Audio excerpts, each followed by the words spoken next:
For the awards. This is b4Nashville Live. Have a question for our guest? Send it to us via Messenger. Here's your host, George Davis. You know, I was telling my guest tonight earlier what kind of day I've had, and we were talking about technology, and both of them got to me right then because I just kind of zoned out, and then I couldn't get the button to work. But anyway, I kind of admire her for where she's from because, well, we'll just talk about it here in a minute. Everybody say welcome to Ash Taylor. Ash, how are you? Oh, no. Hey, hi. Hey, man, I'm doing great. Thanks so much for having me. We lost her here. Hang on. We're having issues. What went wrong? There she is. There we are. Hi. Happy to be here. Man. Finally. Yeah. No, it's all good, man. It's all good. I'm so sorry you're having one of those days, as they say. Oh, man. I tell you. And it would be fine, but it's like, you know, I love doing the show and I love what I do, but it's just sometimes the technology makes me want to drop kick it across the backyard. Yeah, I feel that, man. I totally feel that. And you're in the business where you deal with technology as much and more than I do. Every day, my friend, every day. And it never works. I mean, it's just the way that it is. I mean, honestly, I also think things like guitars or like, you know, when you're a singer, it's like your voice is your instrument.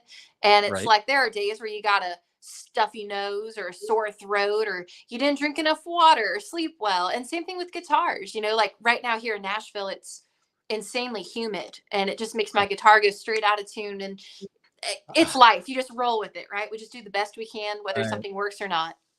You just get halfway through a song and all of a sudden you're playing one of these notes. Yep. That is sorely out of tune, trust me. Right. Exactly. It's all for decoration. It's just a cool vibe. Just a cool vibe. I don't think I've tuned any of the 4 guitars hanging on this wall in a year. Oh, no. I never play them. They all need to be restrung and reset and everything else. But oh, my gosh. This one, my buddy Dylan Scott sent me. He autographed it, and it's got his face on it. And then the rest of them are for my boys. They like to play, and I play drums. And I don't know if you can see that electric kit back there, but oh yeah. Man, that's awesome though. That's super cool. So, you grew up in Bakersfield, California. I sure did. Yeah. Now, for those of you that don't know Bakersfield, just turn this off right now. You can just go on home. You don't even need to be here. Yeah. Buck Owens, Dwight Yoakam. I know there's several others that I'm missing, but those are 2 of the biggest that come to my mind. Merle Haggard. It is the birthplace. Oh my God. Yeah, a lot of people think that Merle is from Oklahoma because of Oklahoma, Muskogee, which he did. He moved there later and then moved back to Bakersfield. But yeah, it's the birthplace of Merle Haggard. So yeah, and I don't know why I forgot that. I do know that. Trust me. Yeah. Oh, I believe you. You're good. You're fine. You think you worked in radio or something. But what was it like growing up in Bakersfield? You know, it's so interesting to me because growing up there, I think you don't really realize like what you're growing up around, if that makes sense, because you're just a kid and to you, all of this is normal. Like every town has a Buck Owens Crystal Palace, you know, and the music scene and all that. I mean, I just thought that was normal. And I grew up and clearly was heavily influenced by it. And just, I kind of thought that that was just the way that it was. And then long and behold, I moved out to Nashville and literally people found out that I'm from Bakersfield. It was just this massive, like, no way, you know? And so everyone thought I was just really cool simply because of from where I was from. And I was like, well, I guess we're kind of cool, I guess. But yeah, I mean, I loved growing up there. But, you know, if you've never been there, even if you just heard of it, if you go out there, it's just a farm town in Central California. I mean, there's nothing but fields, oil fields and agriculture. And I guarantee if you eat like raisins or carrots or anything like that, it all came from Bakersfield, California. So when you when you drive through it, it looks like nothing but a farm town. And little behold, there's just all of this rich musical history in that little town. Right. And that's the coolest part about it for me is the history, like you Yeah. say, you got Buck Owens, you got Dwight Yoakam, you got Merle Haggard. And I could probably Google artists from Bakersfield and come up with about a dozen more, Yeah. uh, yourself included. But I mean, I think it would just be, and then when you think about that history now, as you're growing older and you're getting into music and you're hitting, I'm taking a stab in the dark. So if I'm wrong, you Sure. just tell me shut up. Um, you're hitting your teenage years. You're starting to get into music. Maybe you're playing the guitar. You're starting to learn to write music. You find out what the history of Bakersfield really is, and that not every town has a Crystal Palace, Yeah. and not every town has Buck Owens Way or whatever the name of the street is that they put after him, named after him and stuff. But how did that affect your thinking when you found out, well, this is actually kind of freaking cool? Yeah. So, you know what's so funny about that is I started to play the guitar and taught myself when I was 17. So I was a little bit of like a late bloomer. But like we talked about, it's like, I grew up and I was around all this stuff. I truthfully did not realize how cool it was until Mhm. my very first day in Nashville. And Really? yeah, because to me, like I said, I didn't really realize it was like this big thing. And I knew the history, but I just kind of assumed that, I mean, to me, it's everyday life, and that history wasn't really like, a forefront. It's like, well, this is just where I grew up and this is my friends. And we hang out on, Merle Haggard Boulevard and we race cars down Rosedale Drive. And this is just what you do. And then, I sell everything I own and I get on a plane and I move out to Nashville, Tennessee, because I want to write songs. I want to do music for a living. And Right. I was 25 when I moved out to Nashville. And so I sell everything I own. I've never seen Nashville before. I get on a plane. I come on out here. And the very, very first place I went was to the Country Music Hall of Fame and Museum, which is over in downtown in Mhm. Nashville. And I, was just honestly blown away by Nashville. I mean, just if you've ever been, it's like the sights and the skyscrapers. And there was just country music everywhere. I mean, it blew my mind how just great the city is. And I walked into that Country Music Hall of Fame Museum and they had this giant banner. I mean, you could not miss it. And it read, "Now exhibiting the Bakersfield Sound." And I said, Oh, no wow. way, no Oh. way, no way. And I was, with one of my friends who had flown out with me, and she was from Bakersfield too, and my friend Rebecca. And we were like, they know it's nothing but a farm town, right? Like there's nothing exciting about dirt fields and whatever. And we walked through that museum though. So I spent my whole first day in Nashville having everybody here in Nashville tell me how cool it was that I came from such a small town and our history. And, again, as I walked through that museum, it's like I knew a lot of that history, and I lived there and I got it. But there was something really just surreal about seeing this little town that I knew so well on display and having people from around the world come to look at this exhibit and to learn about our history and the important Right. mark that we made on country music. And it was really amazing and it was really inspiring. And so I remember that night I actually left, the museum. And like I said, I was just mind blown by it and just very proud to be from Bakersfield. I mean, I've always been proud, but this was a different level and just Right. very much like proud of my roots. And I sat down on a couple of boxes and grabbed an old guitar of mine and I wrote the title track off of my first EP, Bakersfield, that came out in 2019. And I just wrote a song called Bakersfield and literally just put my entire life story into a song and just kind of wrote a song about my hometown and what it means to me. Mhm. And super proud of that record. And that EP, it was a 4-song EP. And like I said, I wrote the title track my first day here in Nashville. And so I feel like it was meant to be. Yeah.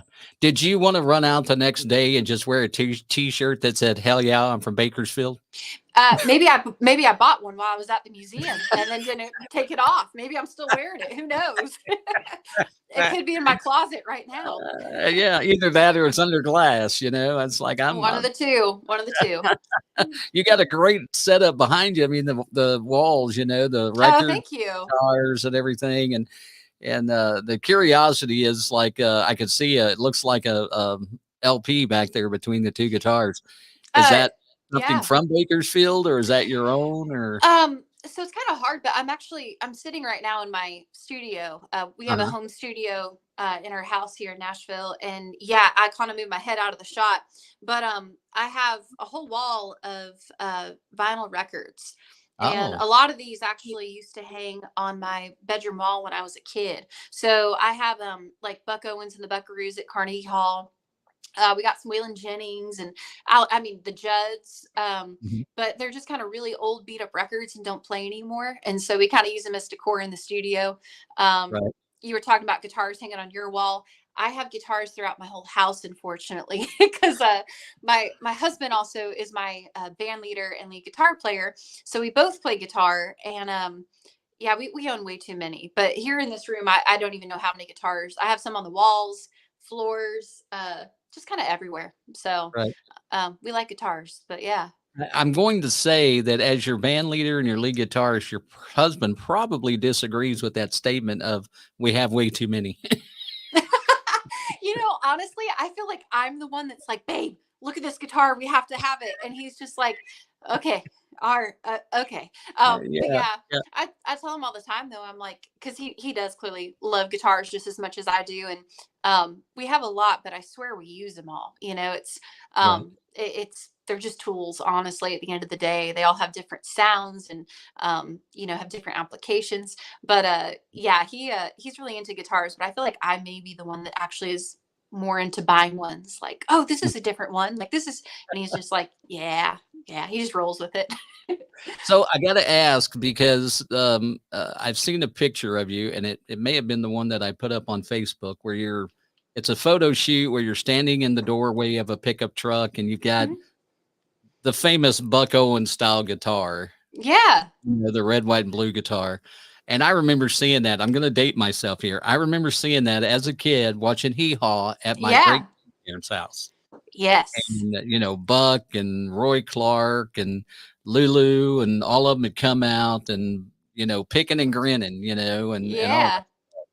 and I mean, was that just a copy of a Buck Owens, or was that actually a Buck Owens guitar? I wish it was an actual Buck Owens. That's one that I would really like to collect nowadays. There's been about 3 or 4 in production that I know of, as far as the acoustic red, white, and blue. And then there's a couple telly style, like electric style, in red, white, and blue. The one that I own is actually a Recording King one. So those came out a couple years ago, and I had an endorsement deal with Recording King guitars at the time, and they were kind enough to give me one.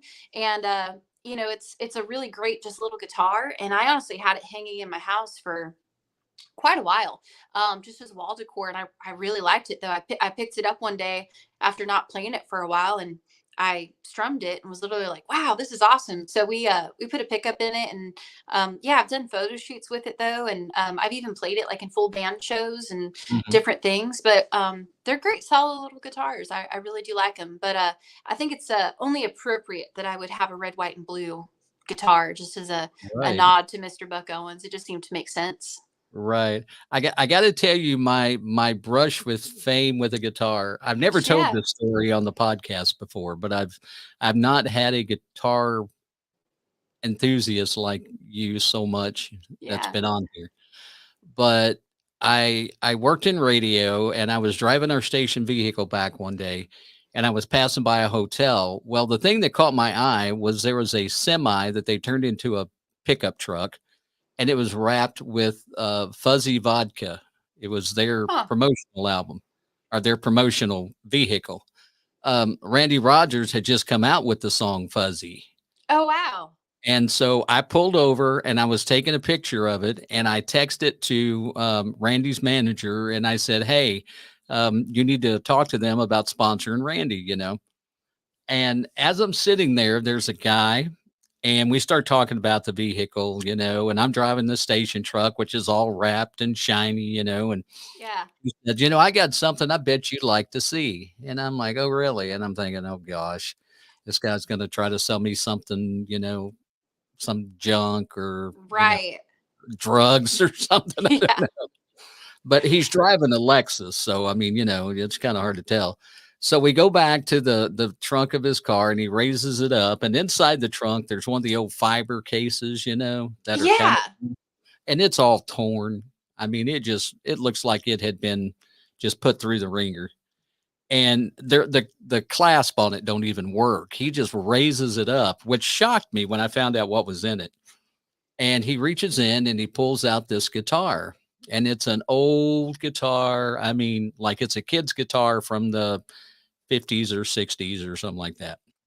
Basically, it was a kid's guitar. Hmm. And so I'm looking at it and he goes, "Do you know what you're holding?" And I said, "No, I really don't." And he goes, "That is George Jones' very first guitar. Oh, wow. How cool is that? The one he wrote about in his autobiography, the one that he picked until his fingers bled and he put them under the leaves, and would skip school and go out and play guitar and took it down to Texas when he moved down to, I think it was Austin, Wow. and played and even had, and on the back it said property of George Jones. And the guitar had actually, he was taking it down to Texas to George's sister, because it had already been verified by other family members as that guitar. Hmm. And then there was this, the whole story came out. I've read the story. You can look it up online about how he ran across it. A buddy of his owned a flea market. He had the guitar. He was a lineman for the electric company and went into this flea market and got to know this guy. And he picked up a guitar and he turned it over and he just kind of looked at it and put it back up. Well, one of his buddies was with him and he picked it up. He turned it over and he's kind of moving it around because he could see writing on the back. And he saw where it said George Jones. Oh, man. And Clifford Rowling is the guy's name. He tried for like 2 or 3 years to get the guitar from this guy because the guy told him the story about it. Oh, wow. And he finally secured it. He took it to Nashville to show it to Nancy. There was a little bit of a deal with that, but I have a picture of me standing next to the station vehicle holding that guitar. Wow. That's awesome. And I was more nervous as if I was standing next to George Jones himself. And this is after George had passed away. Oh, man. And a buddy of mine messaged me and he said he was a blues guitarist, world renowned. He'd won the Gibson Blues Guitar, awards and stuff. And he said, there are guys from Keith Urban to Keith Richards that are envying you right now for having that guitar in your hand. Definitely. And I have a lot of friends in Nashville, and one of them had gone to, I think it was the George Jones bar and museum, and taken a picture of the guitar, and she did a split screen with that guitar and a case on one side, but it wasn't the same guitar is what I was told.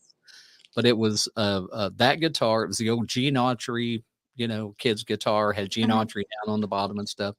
And then had me holding the other one on the other side. And I've still got that picture on my phone. I need to print it That's off. awesome. You definitely do. That's so cool.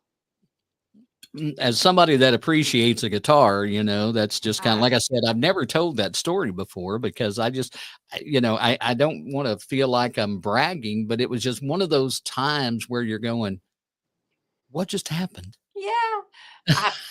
I'd brag all the time. I mean, that's a super cool story. Well, and that's the thing too, usually your first guitar is not a very nice guitar, but the memories that you have with that and to be someone like George Jones and that's your first one. I mean, it's very sentimental. So I mean, I think that's super cool.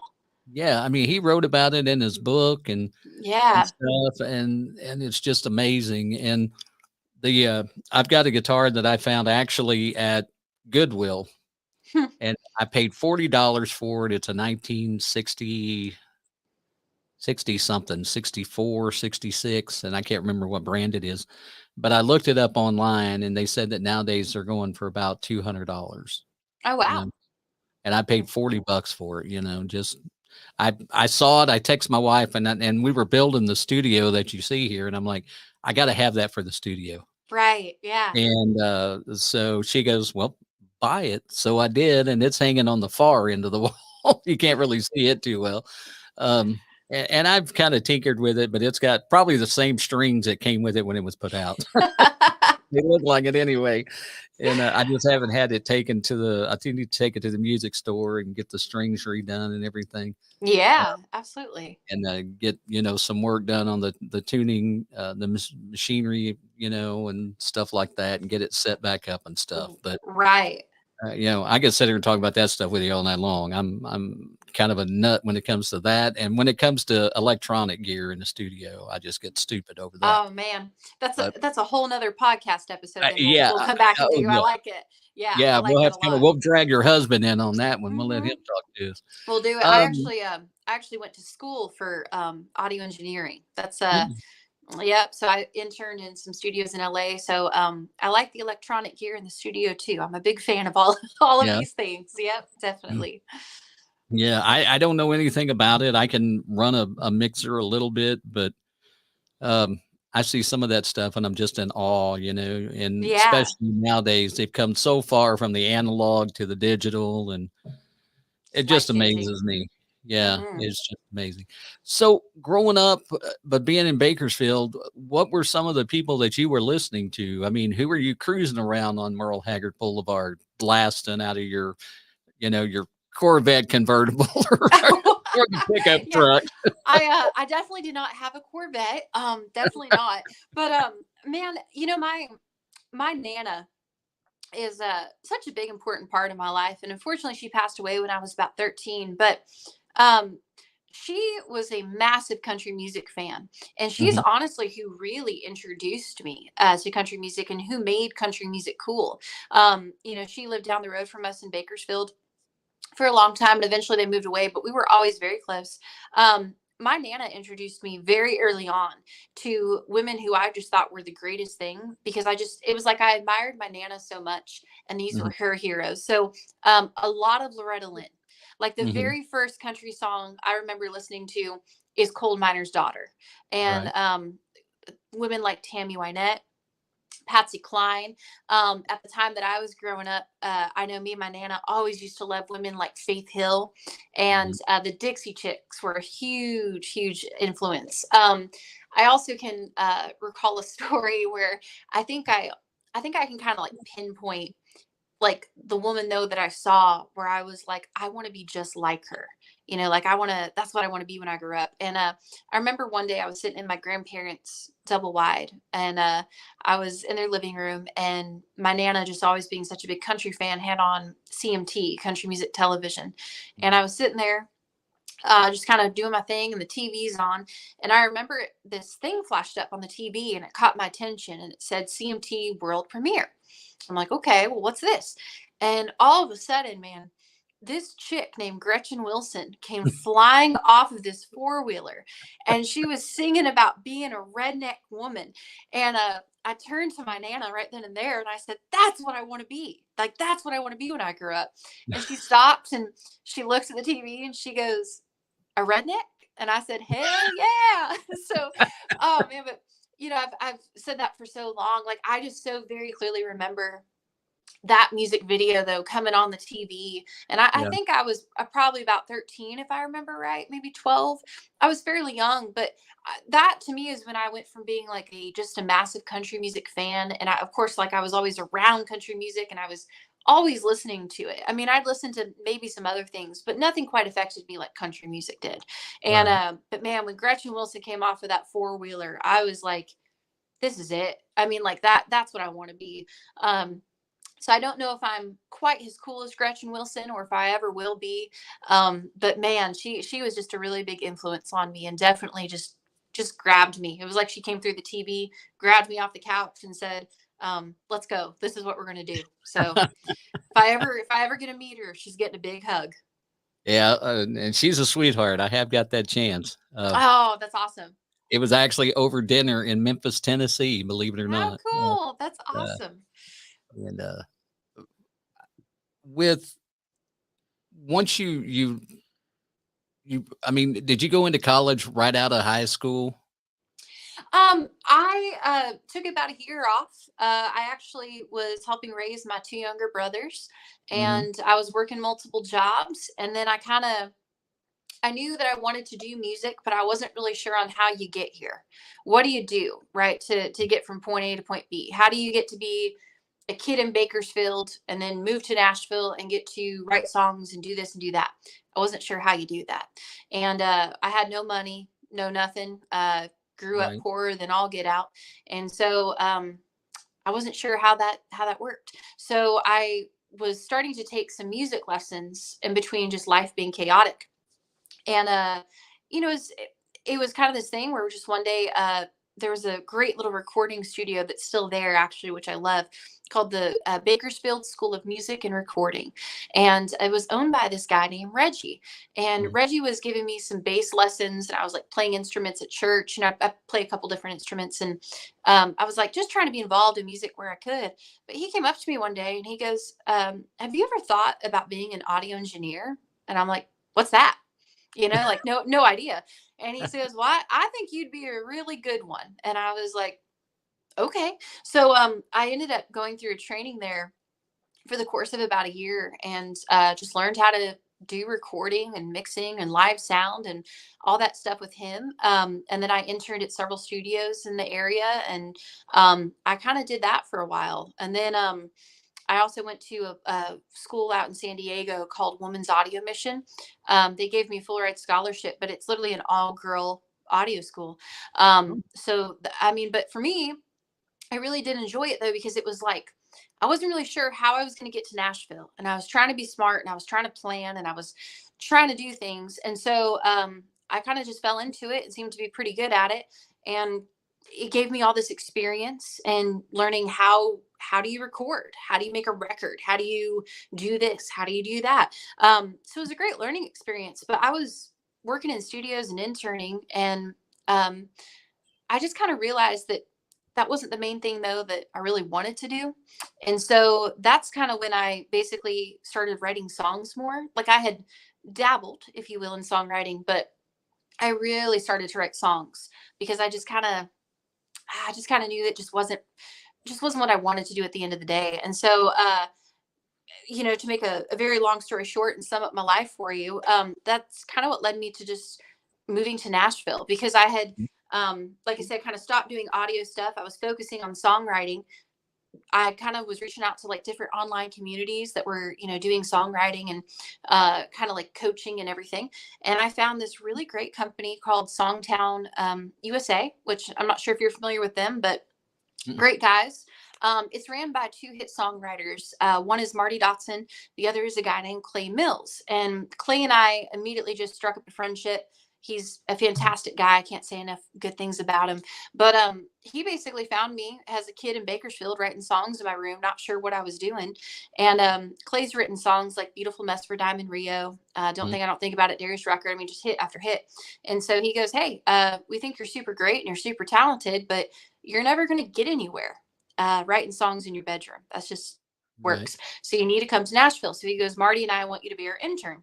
So I said, okay. So that's when I literally just sold everything. And like I said, I'd never been on a plane, never seen Nashville. And I came out here uh, to write songs and to learn whatever I could. And so I spent my whole first year in Nashville.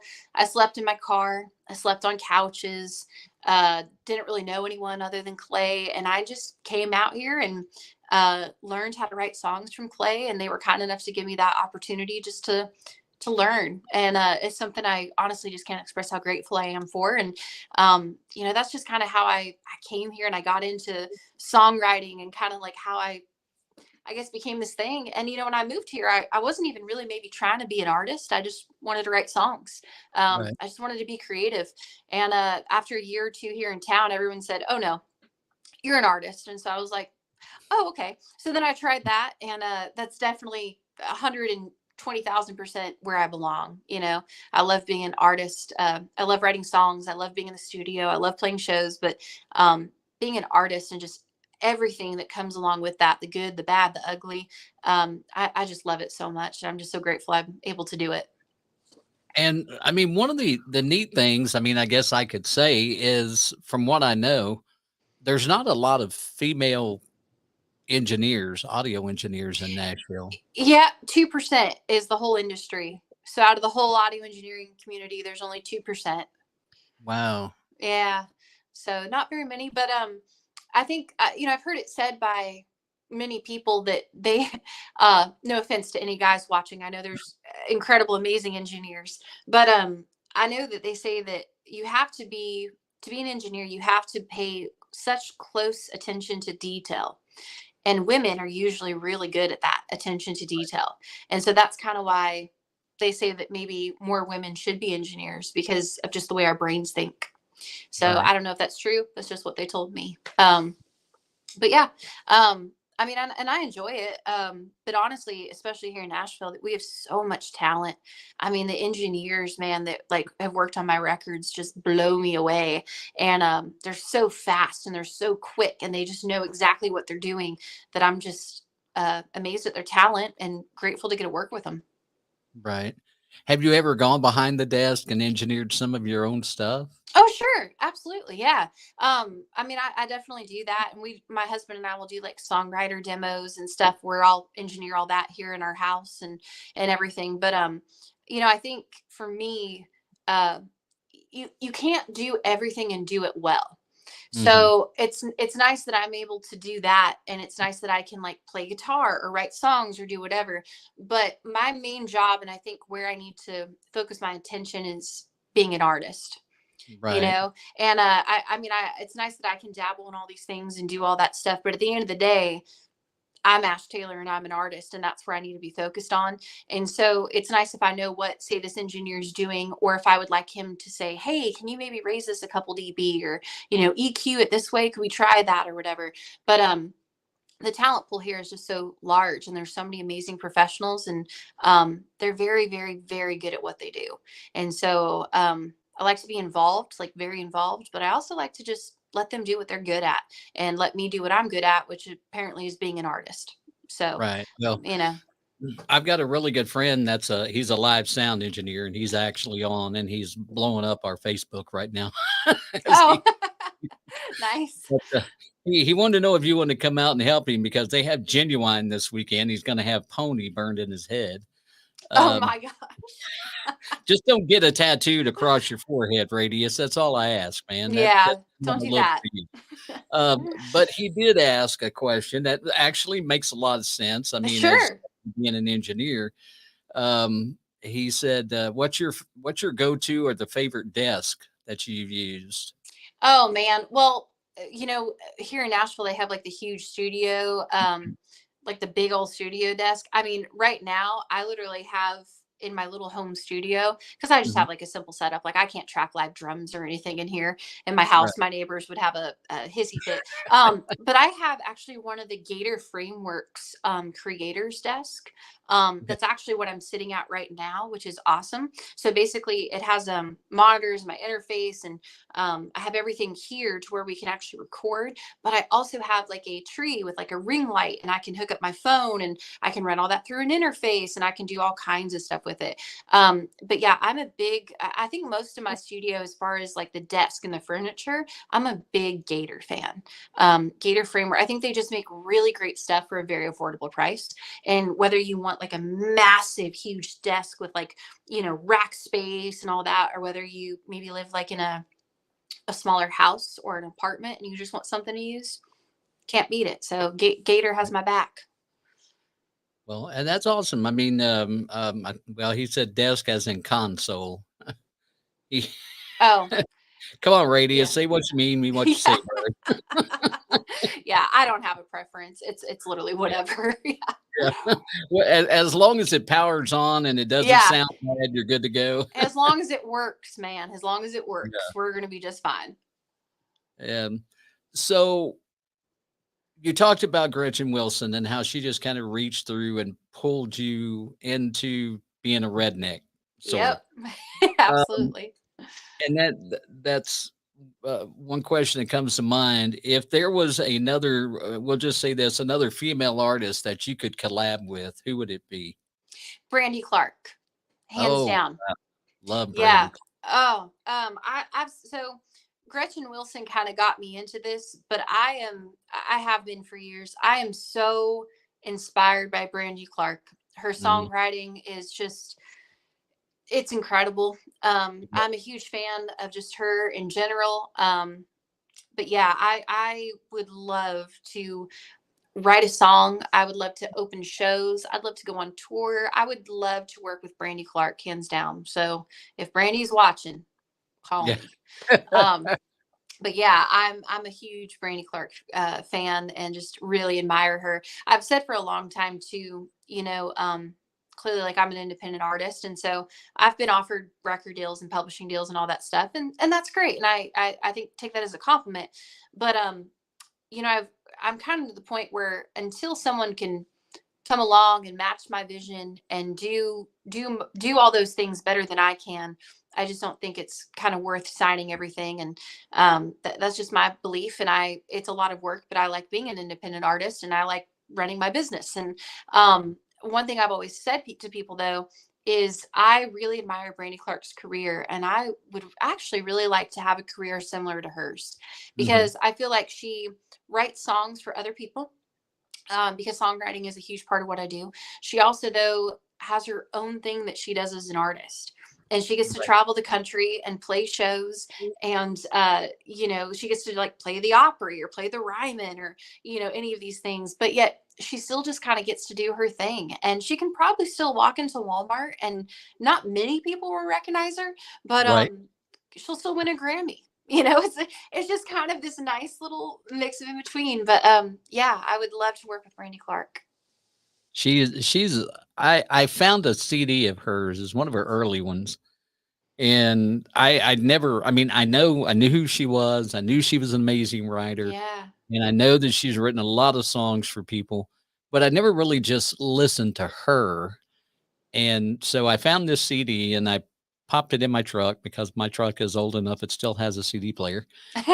And so I'm listening and I'm like, man, just the overall craftsmanship that she has beside Yes. writing songs and her voice and just everything she does, it's like, Mm. wow.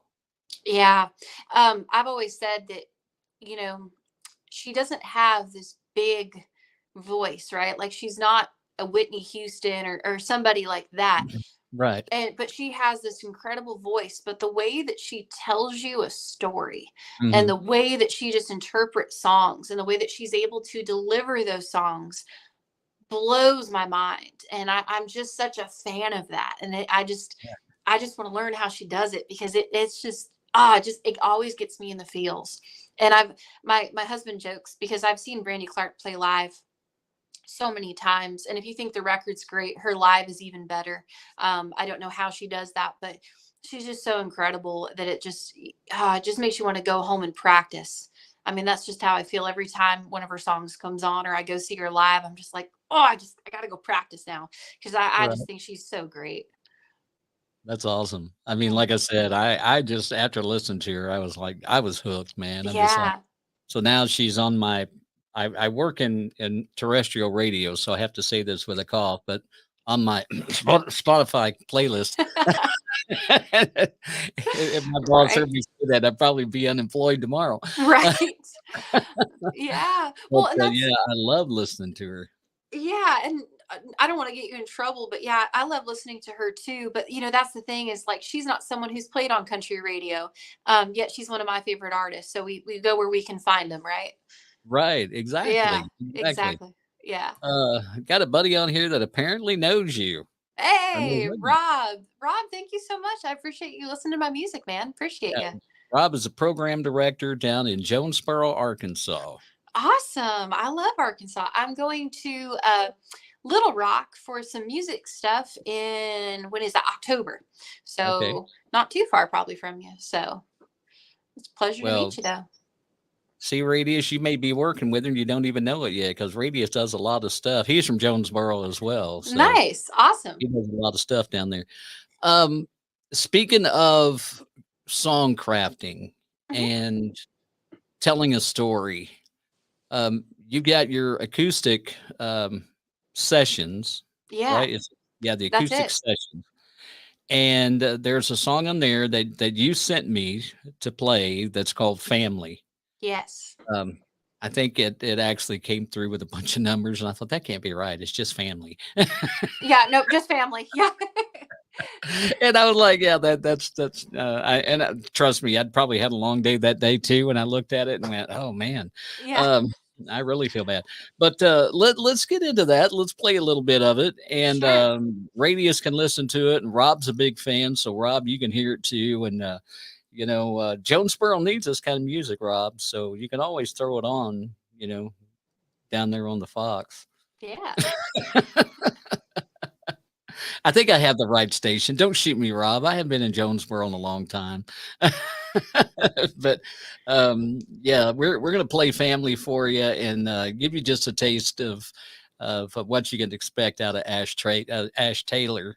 So here we go. You guys enjoy this, all right? 2, 3, 4.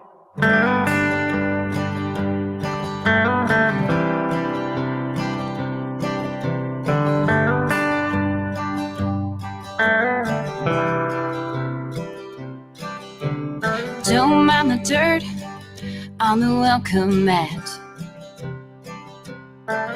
Just a sign knowing you can always come back. Yeah, we've got dirty laundry that we may hide, but if these walls could talk, they'd tell you of the love inside. From the slamming doors, mud on the floors, saying goodnight prayers, to the I'm sorry's and you were right, just knowing somebody cares.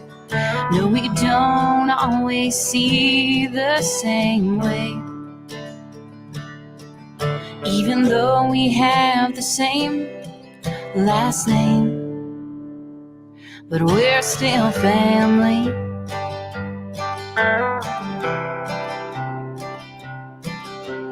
Family.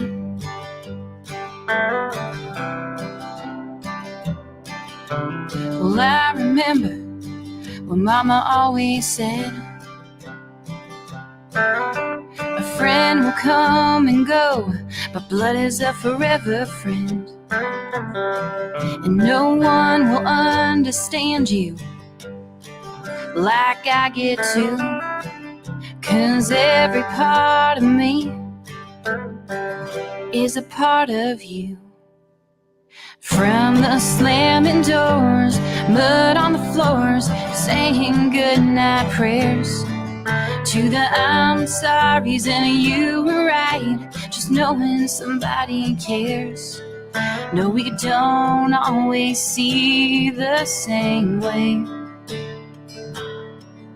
even though we have the same last name, but we're still family.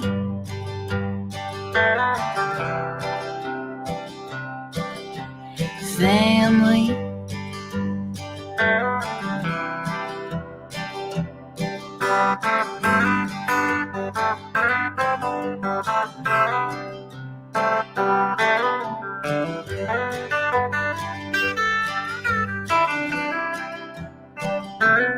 From the slamming doors, mud on the floors, saying goodnight prayers, to the I'm sorry's and you were right, just knowing somebody cares.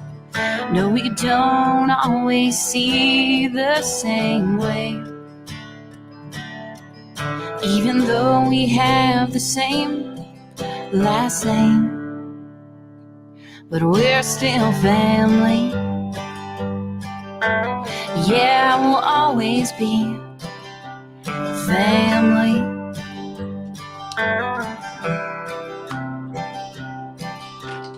Don't mind the dirt on the welcome mat. It's just a sign knowing you can always come back.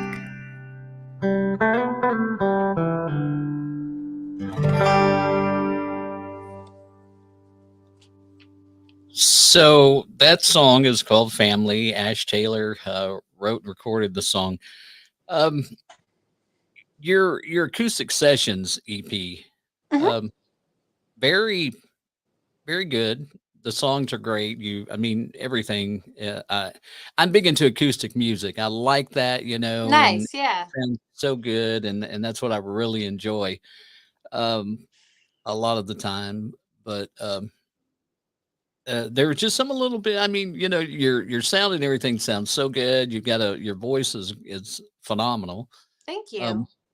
and I know when you got to Nashville, you spent a lot of time in the writing rooms. You've had people like Big Smo cut songs, also Ryan Larkins, Noah Smith, Johnny Highland. I mean, wow, you know, Yeah.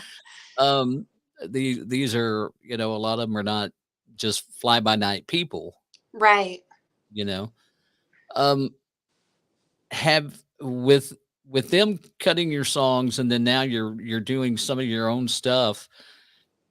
Is that kind of within the gauge of what you term as success for you? Or are you still searching a little bit more for that? You know, I think that there are so many different ways that you could say success. And like I Mhm, said, when I first moved to town, I moved here just to write songs for other people. And so I've had over 50 different artists, including the ones that you mentioned, mhm, record songs that I have written. And I love being a songwriter. I think for me though, what I gauge now as success has kind of changed just as I've grown and done this longer and figured out more, what's going on. For me, I think right now I'm being successful. And what I mean by that is like I've had all these big people cut my songs and that's great. And if that happens again, awesome. But to me, I'm writing songs that I really like, that are right, something that means something to me that I kind of care for. And I'm able to put music out and have fans listen and I'm able to go play shows. And so for me right now, just honestly being able to sit here and talk to you and do this, to me that's success. I've talked about this really openly before, but I had a really great year in 2019, and that's when like my Big Smo cut came out, mhm, and that song was a single, and I made lots of money, and I went to Walmart and I bought the CD. Off the Walmart shelf, and I mean, I didn't have a pub deal. I'm completely independent. I played the Bluebird. I mean, I was all over the country touring. I was doing really well in 2019. And then in 2020, the world shut down, and I ended up experiencing a lot of different like deaths in the family. I lost my house. My now husband and I, we were dating and then engaged, and we lost our jobs, and it was like loss after loss after loss. Plus, all of the shows had gone away. There was right, no music. I mean, there was nothing to do. And I hate to say it. I mean, I've lived kind of a lot of life in my time and been through a lot of hard things, clearly, but nothing quite nothing quite really hit me like the year 2020 did. And right, I ended up just not, I mean, I wasn't really able to do music or any of this, and it just felt like I was just trying to stay afloat. And so I actually didn't even pick up a guitar or sing a note for over a year. I mean, I just couldn't. I didn't know what to do. I had no direction. It's like I knew what I was doing and then I didn't. And so that, I mean, that really took a toll on me. So yeah, I even at one point even talked about quitting music, and my husband looked at me and said, "What are you doing?" And he's like, "No, we got to figure it out." So I went through a whole rebranding, and it just made me really think about everything. How do I right, view success? What are my goals? What do I want to do? What's this? What's that? It also just put in perspective what matters. And that's why I know it may sound cliche, but like just being here talking to you and doing an interview. I wrote a song earlier today, getting to go play shows and just meet people. right, That's my epitome of success. Like I've done it, and sure we have goals and we have things we're working on, and things are always going, but I've just kind of learned just to be more present, though, I think in the moment, and just enjoy those little successes when they come, and just be present, just take every moment and just enjoy it, because you don't know when it's going to be your last, and you just keep trucking along. So, Absolutely. yeah, so I feel like a success story, though. It's like when I moved to town, I slept in my car. I slept on couches. I was homeless. I struggled. I had no money. I didn't know anybody. And, now I think today, just to kind of look at like where I'm at and what I'm doing, and what we continue to do, I'm just really proud of it, man. Right. Just genuinely happy to be here. So is music both your and your husband's full-time job? We work many jobs, but yes, it is the main full one. Okay. So my husband does session work. He also teaches guitar lessons. He also has a very successful cooking YouTube channel. I married someone who was a chef, pretty much. During COVID, to keep us afloat, he opened a bakery. So, There you um, go. yeah, yeah, no, I basically, music is kind of just like our main thing, and it's really special too, because like, we kind of get to do that together, which is something that when I started out clearly wasn't in the cards. And even when we first started dating, that didn't happen. And then just over time, it's just something that works really well, to where I do my artist thing, and he's an incredible musician, and he, plays lead guitar for me and is my band leader, and comes up with all the riffs. So, like the acoustic sessions, the song Family that we just played, that's the brand new 3-song acoustic EP. And Mhm. I'll tell you what, I had so much fun making that thing. It was so great, because I'd done the big elaborate, 20,000 tracks and all that before, and it was fun. Right. But I said, let's just go in and just have it be me and my husband. That's it. 2 guitars and a vocal. And let's just put out 3 songs that kind of give people a little bit of the taste of Right. my different sides of my personalities. And so I also thought that was cool from a fan perspective, because it's like, it's like you're in the room with me the day I wrote the song, because Right. that's what it would have sounded like. I sit in my room or wherever I'm at, and I write the song usually by myself, for myself being an artist. Like, I know what Mhm. I want to say. I sit down and I write it, and then I'll go take it to my husband, and I'll play it for him. Usually I don't even get through the intro, and he just puts on this beautiful guitar part that just makes it come to life. And it's like, well, Mm. that's the song. And so, that's just something really cool, though, that we get to do music that way together. And I kind of wanted just to showcase that, though, and just kind of, just enjoy making music, and having it be just simple and real and raw, but also just fun. And that's why I'm just very proud of this new EP, and just really, I just had so much fun making it. It's like I just want to do it again, like the acoustic sessions part 2. There But you yeah, it was just a blast. It was awesome. Yeah, the retuned, acoustic Yeah, session retuned. yeah.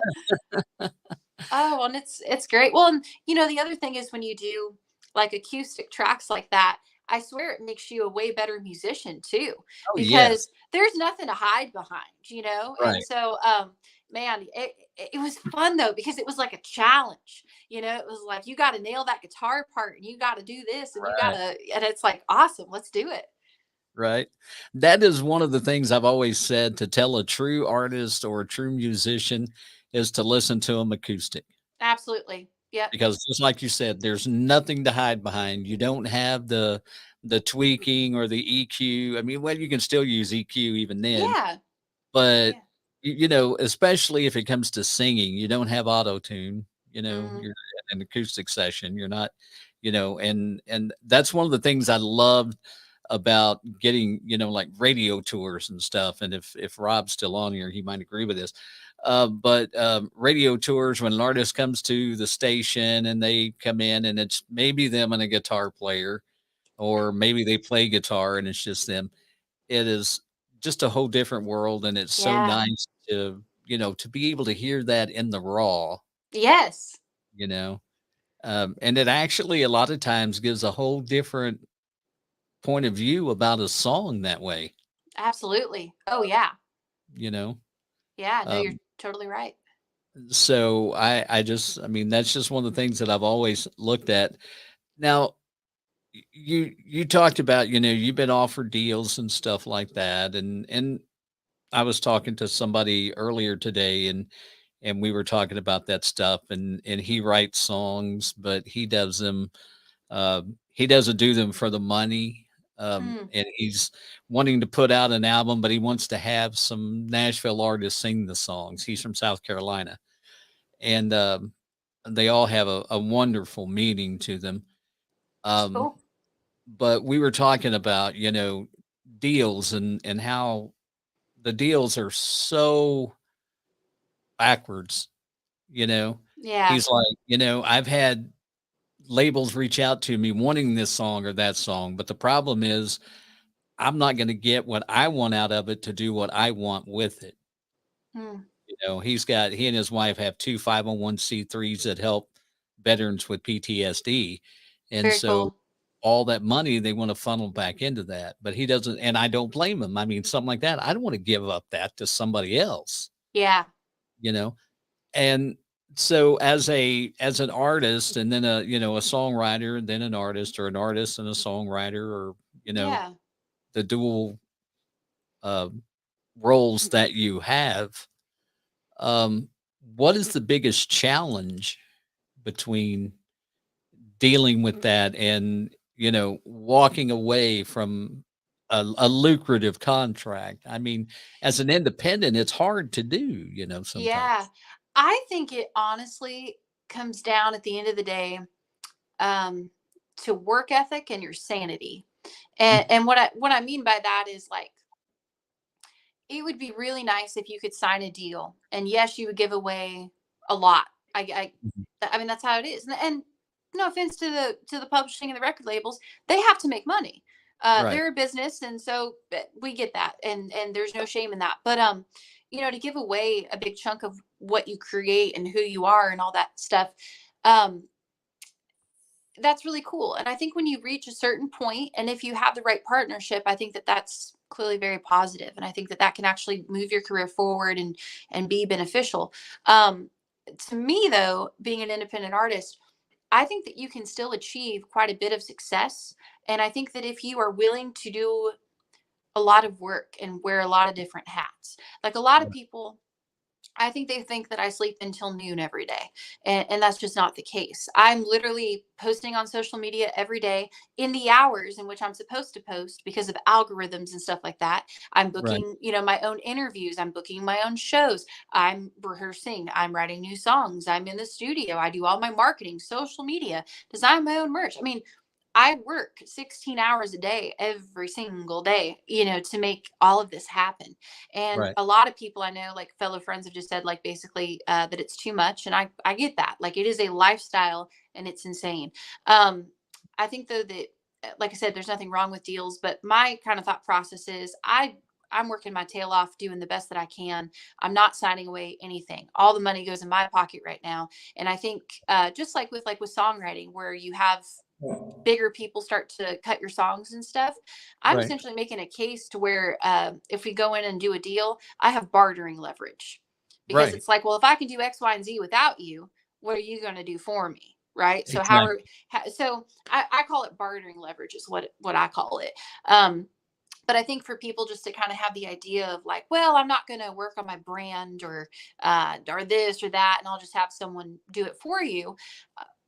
Okay, like, that's fine, and maybe that works for some people, but in my experience and with what I've seen, I think you have to kind of get your hands dirty and roll your sleeves up, and you need to know what you're good at and what you can do, and when you need to pull out a debit card or whatever and pay somebody, Right. to get done what you need to get done. So that's Right. my hot take.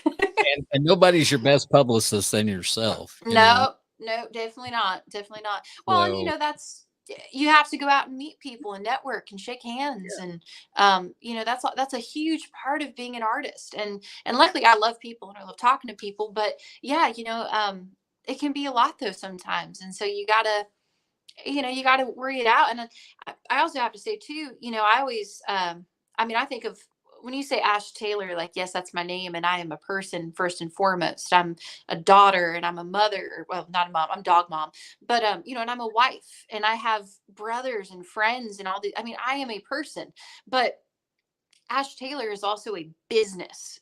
I mean, that's what I am. And so to me, it's like Ash Taylor is a business, and what do we need to do to further Ash Taylor? It's also a family business though, because as much as I do so much myself, like for example, a lot of my like album artwork and stuff that you see, like for the acoustic sessions and all that, my little brother, Harry, actually did that for me. So my brother helps me with like certain stuff like that, but we work together on it. My husband, like I said, is my band leader and lead guitar player. And, so there's a lot of family. If you come to a show, my youngest brother, Tristan, is probably the one selling you merch at the merch table. So, it's very much like a family thing, but it is a business at Right. the end of the day.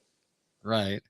And the nice part about it being that way is that you are contributing to the well-being of your family. Absolutely. Well, and You're helping them out as well. So, yeah.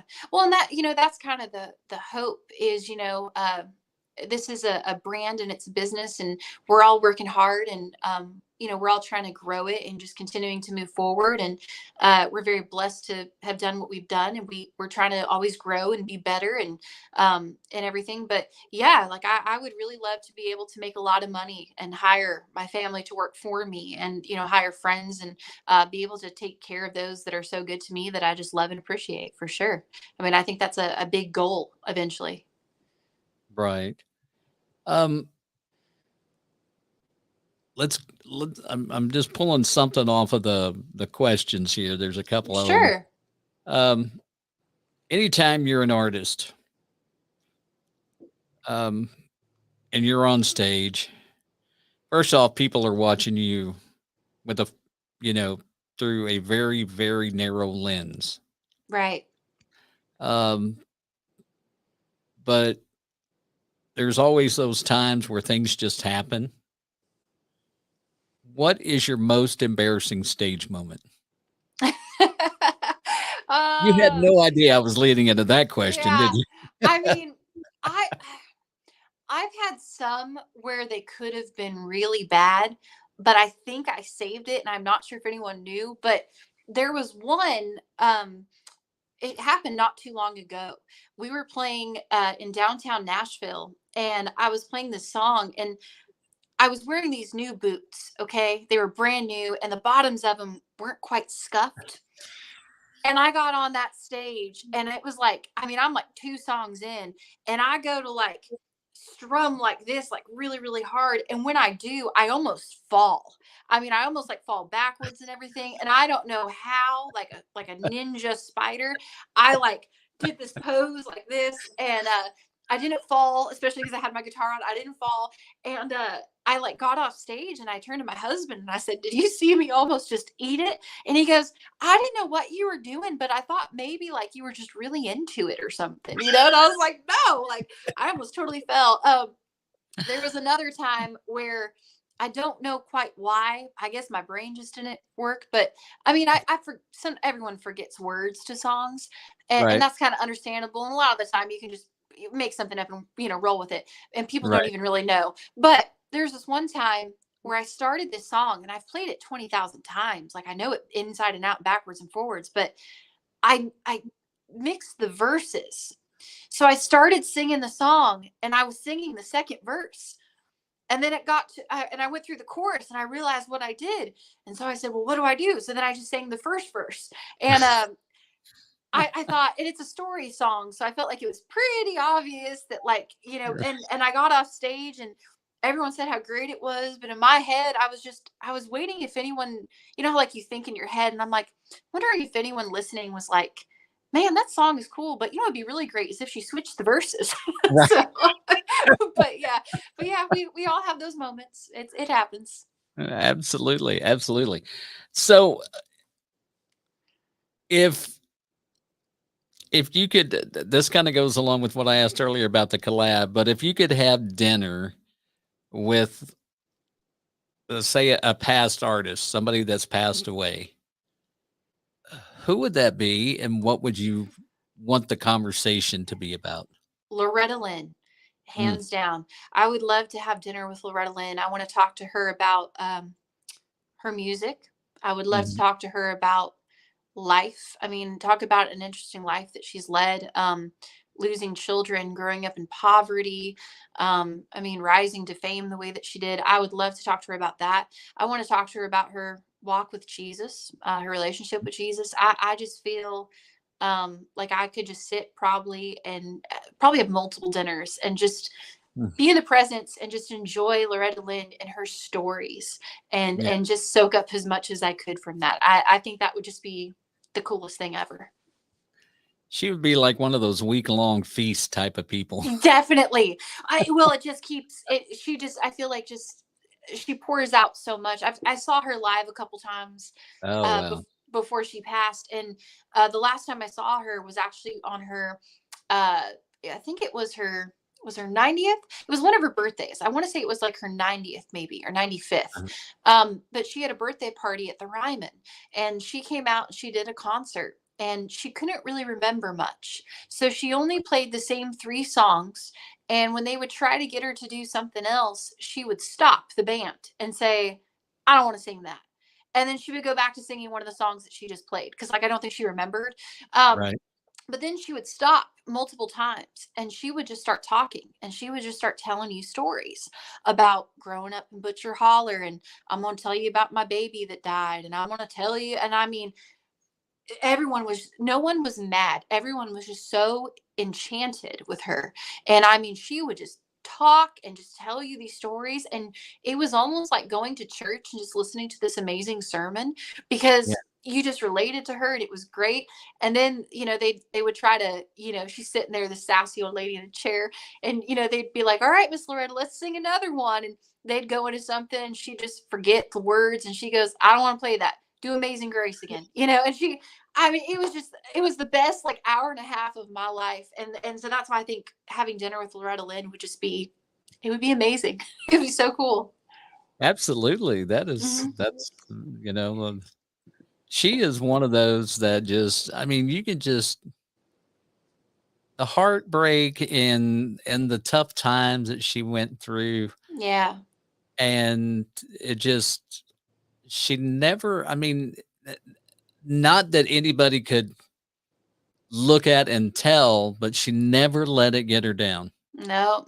She's a fighter. She's a fighter, and she's a survivor, and yet is very caring and loving, and wears her success so well. And I mean, yeah, I'd list her just as the top of my list though, as far as like heroes for sure.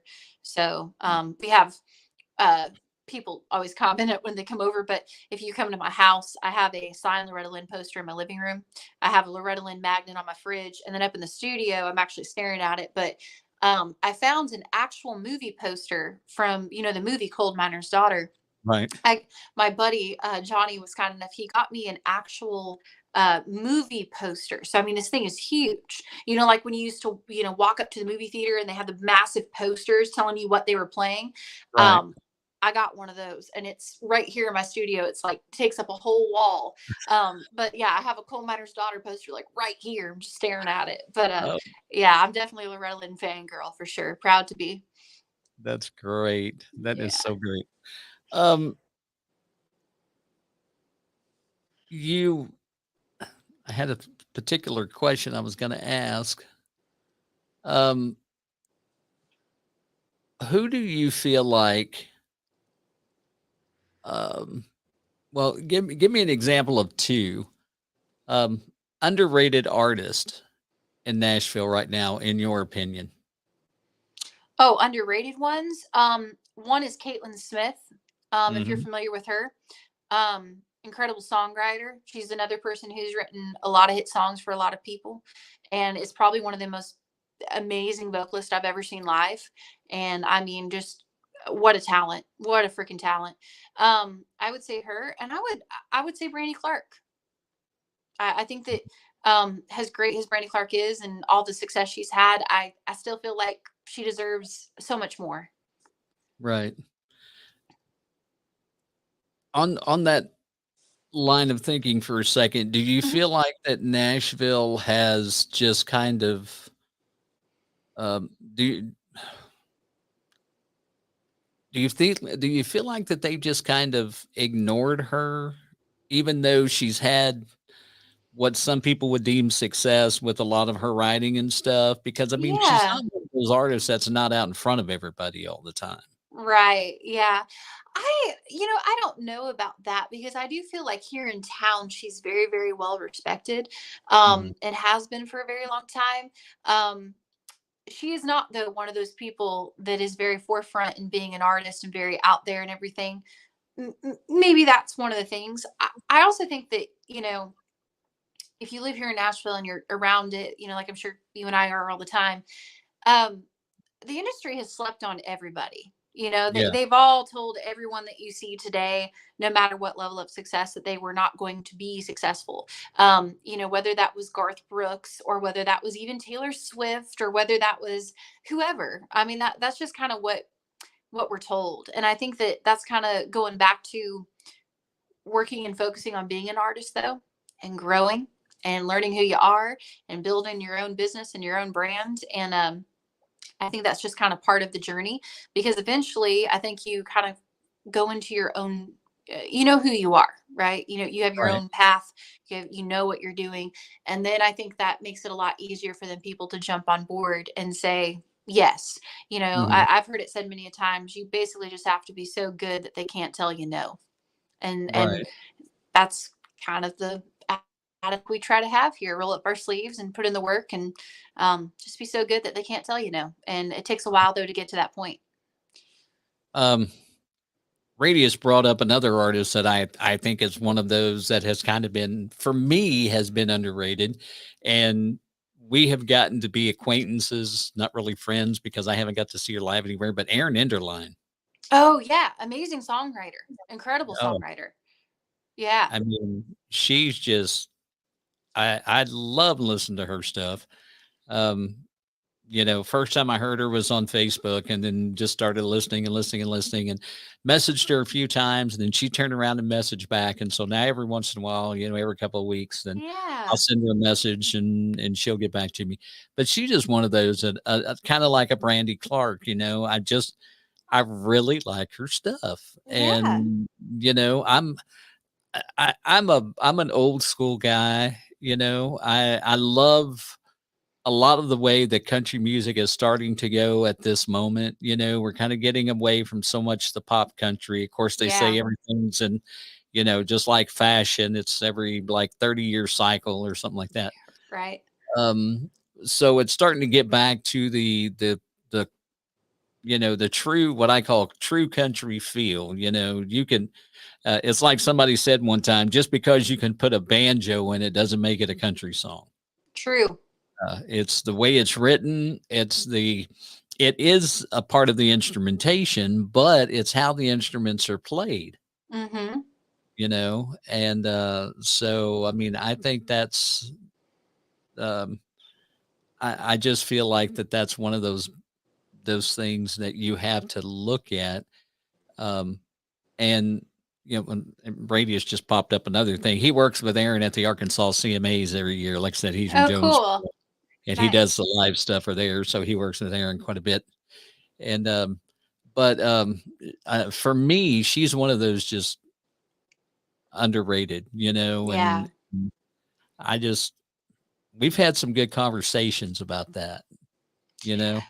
I, Um, I yeah, I totally agree. I think there's so many people that are just very underrated, and I'm mhm, sure their time will come. But in the meantime, I'm just kind of grateful that I know who they are though, and I can listen to their right. music.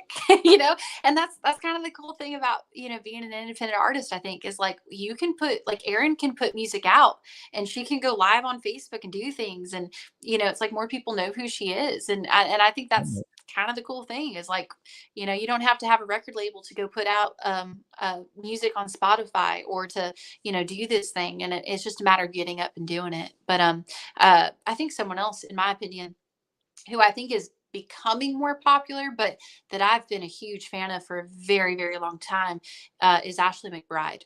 Oh, And yes. man, I know she put out this new the whole record hasn't dropped yet, but she's put out several songs from an upcoming record that's going to be coming out here in a bit.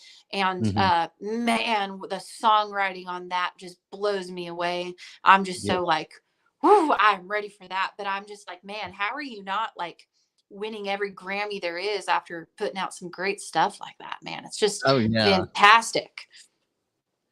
She, I'm actually going to get an opportunity if things don't change, to see her in August. Nice. Opening up her Jelly Roll up in St. Louis. Uh, Nice. and I have to be honest, main reason I'm going is because of Ashley McBride. Yeah.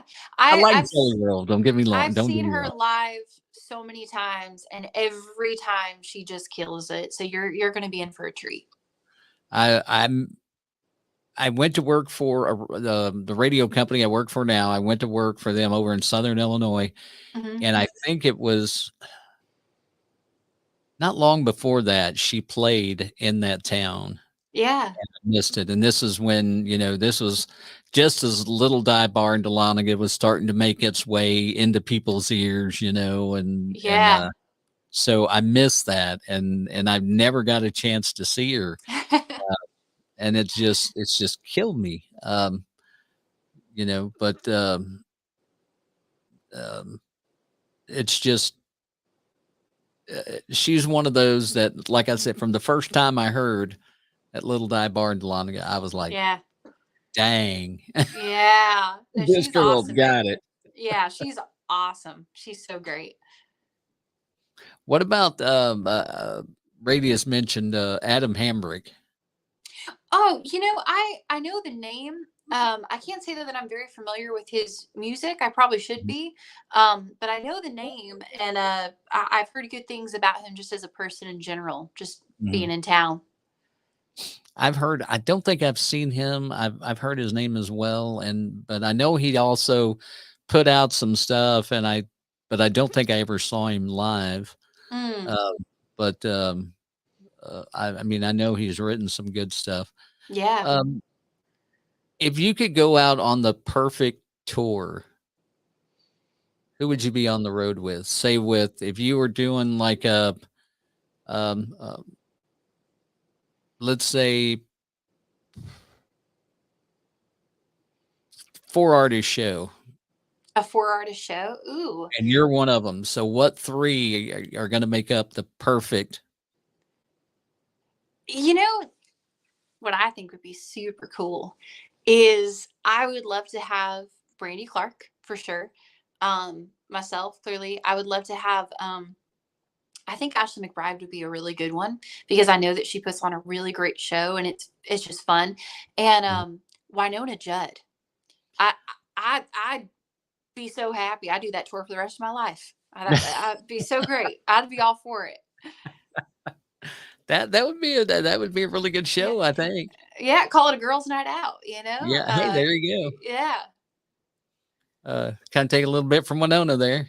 absolutely. Oh yeah, I've been a Judd's fan for so long, man. And my husband and I, I got to see Winona on the final tour Mhm. when she came here to Nashville, and to say the goat, the greatest of all time, is a massive understatement. So I've been a huge fan though for ever and ever, and yeah, so I'd be cool with that. I'd enjoy that. Yeah. Um, we we've talked about like a lot of different stuff and a lot of things that have had to do with you, of course. I mean, that's what the show's about. It's about Sure. focusing on you, and you shared a lot with us, and I really appreciate everything you've shared. Um, where do you see yourself in 5 years? Um, I see myself in 5 years basically doing everything that I'm doing now, but on a bigger level. I see myself putting out a lot of new music, writing great songs. I see myself hopefully playing venues like the Grand Ole Opry. Um, Mhm. I know for a lot of people, they'd like to sell out Madison Square Garden, and I wouldn't be against that if it happens. But to me, I think to be able just to go out and do what I love to do and play venues that are so special to me, like the Opry or the Ryman, would mean the world. And I just kind of see myself just honestly, I mean, writing songs, making music, making records, making fans, growing just what we're doing now and just kind of continuing with it and just being way more successful than we are now, and it's kind of been the way I've noticed that it kind of works. It's like I moved to town, we ain't got nothing.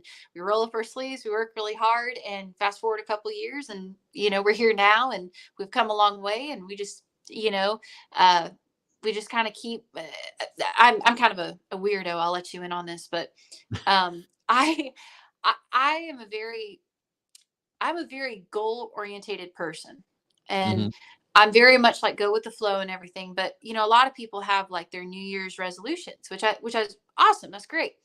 For me, a lot can happen in a year, right? And it's kind of hard to figure it out. So I actually have I do a 3-month resolution. So I'm literally looking at what I want to accomplish, like what shows do I want to play, what do I want to do, what's the plan, and I break that down and I quarterly check in with myself. I even have a weekly to-do list and a weekly goal list, and so I mean we're just always moving forward in one way or another. And sometimes it feels like really big steps, and sometimes it's very small steps. But whatever it is, it's like we're just always looking to keep going and to move forward, and just not to get distracted, but to keep very focused on what it is that we want and what our goals are. And so that's kind of why I think in 5 years, it's like, whatever these goals are that we have, I think we'll be able to achieve them, because we're just, I call it, I have a racehorse vision. So, like with racehorses, they have blinders on both eyes, right? So they can't look to the left, they can't look to the right, they just look straight on. And that's what we try to have. So not that I'm perfect and sometimes don't get distracted, but I usually snap out of it and go, hey, let's keep going on the road here. Let's focus. Right. You intrigue me a lot. I mean, and I don't mean that in a bad way. I think your vision, your goals, your path, and everything else, you have gotten so figured out, which I mean, and a lot of artists do, don't get me wrong. They know where they want to go and they understand that. But few have gotten to that point within these interviews to lay it out so succinctly as you have. This is where I'm going. This is what I want to do. And the genuineness of that is what I really enjoy about talking with you, because thank you. You're genuine like that, not that any of the artists I've talked to have not been genuine. Don't misunderstand me. And I have to say that's a huge compliment. Also, I wasn't always this way. When I first moved to town, I didn't know anything. And how you learn things is you try things and you fail and you do things. And, when I first moved to town, I was told this is the way that you do it. And I followed that to the T. And then when it didn't work, I got frustrated and, and I had to learn from those things. And then with COVID, I lost everything and I had to rebuild it. And so this time around, I work very hard to be very authentic. I mean, like who I am right now. If you came over to my house and had dinner, this is what you get. And so I really just try to be very authentic and know who I am and what I want, what we're doing, and just again going back to just staying focused. And so I really appreciate that, and I'm glad I intrigue you in a positive way. But it's no cut down though to any artist, because if you would have interviewed me just a few years ago, I probably wouldn't have known any of this. I hadn't learned that lesson yet. And that's just part of getting older. It's part of life. It's part of, growing. Like I said, you make those mistakes, you learn from it, and you figure out who you are. I joke, it's like I'm a very goal oriented person, but truthfully, most days, it's like I just get up, I make coffee, I go about what I need to do, but I'm kind of praying the whole time, just being like, God, whatever you want me to do today, just tell me. Cause I don't know. We just roll with it, man. Just roll with it. Right. I've got my planner. I've got it filled out, but there's a change in there. So you just show me what it is and I'm going to go with it. It is, and that's the thing. It's like there's that saying, like, if you want to, make God laugh, just tell him your plans. And so, Yeah. like I said, but I do though. I just get up and just ask him what he wants me to do. I pray before I make any decision, and I just, that not that I'm trying to preach. I'm just saying I believe Jesus is my Lord and Savior, and I have tried to do things on my own, and it does not work. And so Right. I'm just like, you know what? I'm not going to mess this up anymore. I've already done it. You tell me what you want. We'll go do it. And that's just kind of my attitude nowadays. Right. Just like Carrie Underwood says, Jesus, take the wheel. That's right. That's right. And some days I scream it like, why didn't you take the wheel earlier, buddy? Come on. What you doing over here? Don't let me to my own demise. About missed the turn because you didn't grab it soon enough. Come on. Man, we're freaking riding on two wheels. If I'm driving, like, put all four back down for me. Tell me what I need to do. Sometimes you can be a loose cannon that way. That's true. Absolutely. Ash Taylor is her name, and she's got some great music you need to go check out. And it's been such a pleasure to talk to you. Oh, likewise. Thank you so much for having me. It's been awesome. Thanks for coming on, and there are just sometimes those certain ones that you just kind of have that connection with, and it's been really fun to talk and stuff, and I enjoy that. And if you're, maybe it's your first time listening to the show or watching the show, and sometimes there are those artists where you just have that connection. It doesn't happen all the time, but I try to do it as much as possible. I try to find out what I can. So if you're listening on Spotify, or if you're watching it on YouTube, or whatever, just click the subscribe button and hit the bell so you get notifications. I try to do these twice a week. Sometimes it works out, sometimes it doesn't, but we all have busy lives, and things happen. So we just really want to this is what we're doing. We're bringing more of artists like Ash Taylor to you. So please just hit that subscribe button and like it. And likewise, go to Ash's social, check out her website, which is ashtaylor.com. And anything you want to know about her, it's right there. Her social media links are there, and you can find those as well. And Ash, again, it's been a joy to talk to you. Thank you, and thank you for sharing. I mean, thank you for sharing. I mean, it's all just been wonderful. Oh, well, thank you so much. I've had a lot of fun. I really appreciate you having me on. Absolutely. And who knows? Maybe there'll be a time where we have you back. You get some. You never know. You never know how things are going to change. I like to stay in touch with the artists we talk to, and if things change in their lives, then hey, come back on and let's spend some time talking about where you're at now. It's absolutely. Always fun to do that. Yeah. So Ash Taylor is her name. Again, ashtaylor.com. Check out her music on all the streaming and all that. Everywhere you can stream a song, you can find a song. Same way with the podcast, anywhere you can stream it, then you can listen to it. So go check those out, as well as, like I said, the YouTube and everything. And we'll see you back here again. You guys have a great evening. All right. I'm getting all confused here. Hang on. Introducing the country. That's the wrong one. b4Nashville is. That's the wrong one. We're going to get the right one now. Yeah. And that's there we go. Thanks for joining us. Be sure to follow b4Nashville on all social media and listen wherever you get your podcast. Tune in again for another country star of tomorrow on b4Nashville with George Davis. I'm Kevin Casey on behalf of Worldwide Pants. Have a great night.